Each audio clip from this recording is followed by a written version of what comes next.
We're at Hans DeVries loft. Hans races in the Northeast Club in the SAHPA. Hans, how many members compete in your club?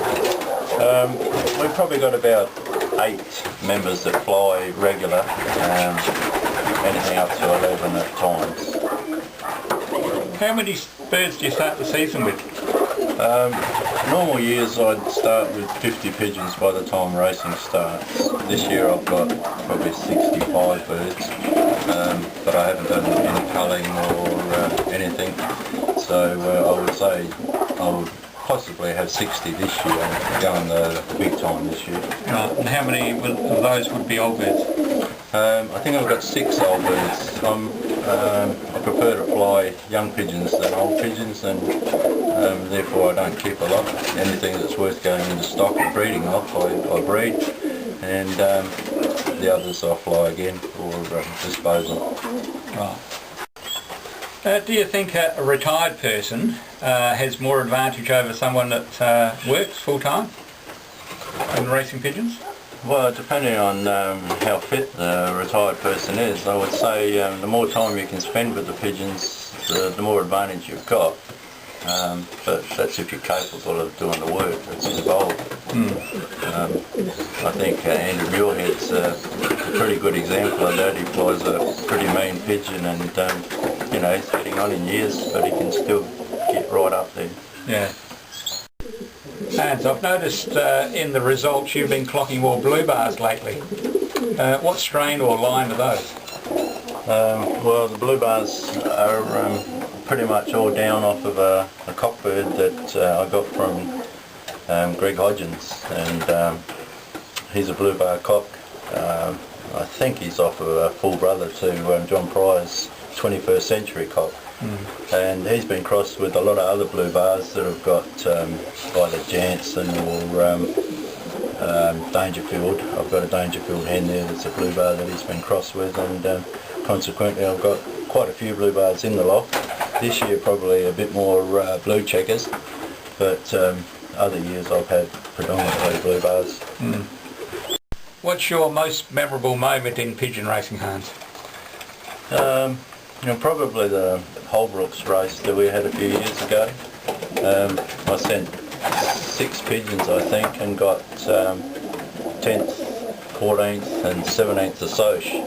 And at the time, when I was waiting for my first pigeon, I was talking to Nenad Stojakovic on the phone, and my first pigeon arrived, and I told him to hang on. I wanted to clock my bird in, so I took off, clocked the pigeon in and told him that I'd got one, and we talked a little longer and he didn't have one yet, and next minute in came another one, so I got off the phone again, raced in and clocked that one, and then a short while later I got the next one. 2 of those were sisters, and they're still in the blood today. They're all Dangerfield. Right.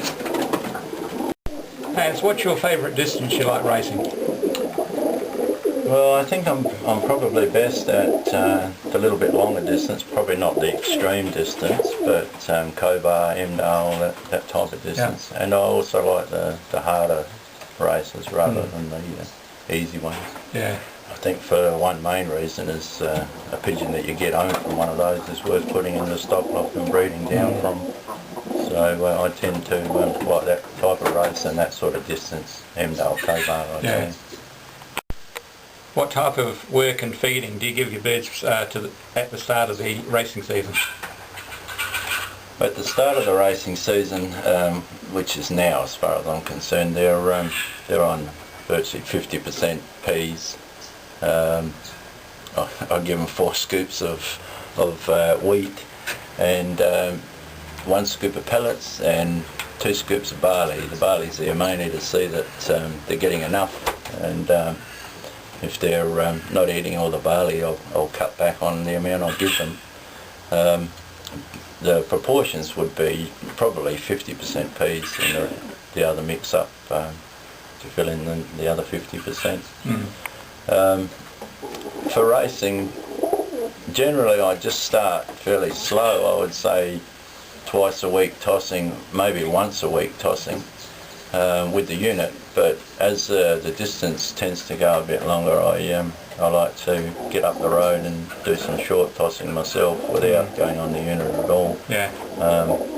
Just out past Gawler or out to Davison, Yeah. that sort of thing, but probably every second day. Do you use any natural remedies like apple cider vinegar or garlic at all? Well, most of the time I've got a clove of garlic just in the water. I don't know whether that helps, but it's pretty easy just to chop a garlic in half and throw it in the water. Yeah. And I find that with it in there all the time, the pigeons tend to lose a lot of their lice and parasites that are on their body. And whether it does them any good, from what I've read, it does. So yeah, that's something I do every year. Yeah. Hans, do you separate your cocks and hens after the derbies at all? No, my pigeons fly together all year. I think if you take the cocks away, you're also losing some incentive for the hens to get home and also the cocks. What I did try last year that sort of worked was I took the cocks out of the racing cage for 3 days, locked them away from the hens, and then sent them straight to a race. And I won the race, and the other two went far behind. So, but I tried it again, I think probably the next week, and they didn't do any good. So I don't know whether that was good or bad. It worked once, but not the next time. Yeah. Do you think you would get more enjoyment and success out of racing a larger team of pigeons than what you do with a smaller team? I wouldn't say more enjoyment. This is the number of pigeons that I like to race, and to me it's just easier. I don't have the workload that the guys with the big mobs have got, and I wouldn't be prepared to do the work that they've got, even like just cleaning your loft, getting rid of the manure, carting the birds up, especially in my instance here, where I've got to go down the side of my house to get to the car. It would mean just umpteen trips with hampers of pigeons. So that's why I've always flown a small amount of pigeons. I'm in an area here too that I sort of worry that neighbours may kick up, and 60 pigeons, 50 pigeons, they don't even know they're here. But if I had a flock of 200 pigeons flying around, they'd all know, and I reckon they'd all be on the phone. But it's just the number I like. I've had a reasonable amount of success with them, so I'm happy enough. I don't have to win the association. If I can get a couple of social placings a year, then I've had a good year. Yeah. Last year I won 5 club races and got 2 social placings, fairly high for me anyway, 14th assoc. I was happy with that. So I don't need the big numbers to get anything out of pigeons. Obviously I've been racing for 30 years, and I'm still doing it, and I must admit I'm probably more keen this year than I ever have been. Yeah.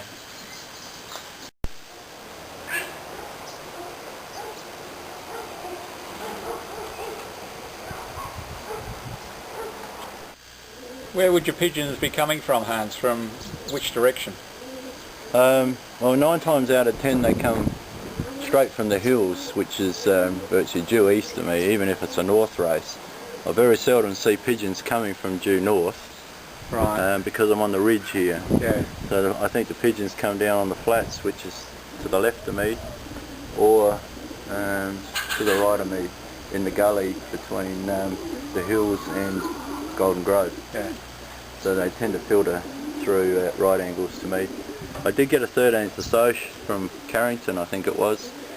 That did actually come slightly east of north, which was the best that I've ever seen a pigeon come, and I saw it from a long way, so I knew that was spot on.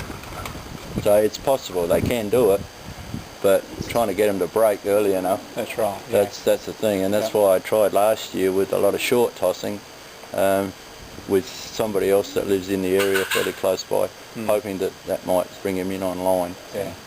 Don't know whether it really worked, but you've got to try these things every year and see whether something clicks. Yeah.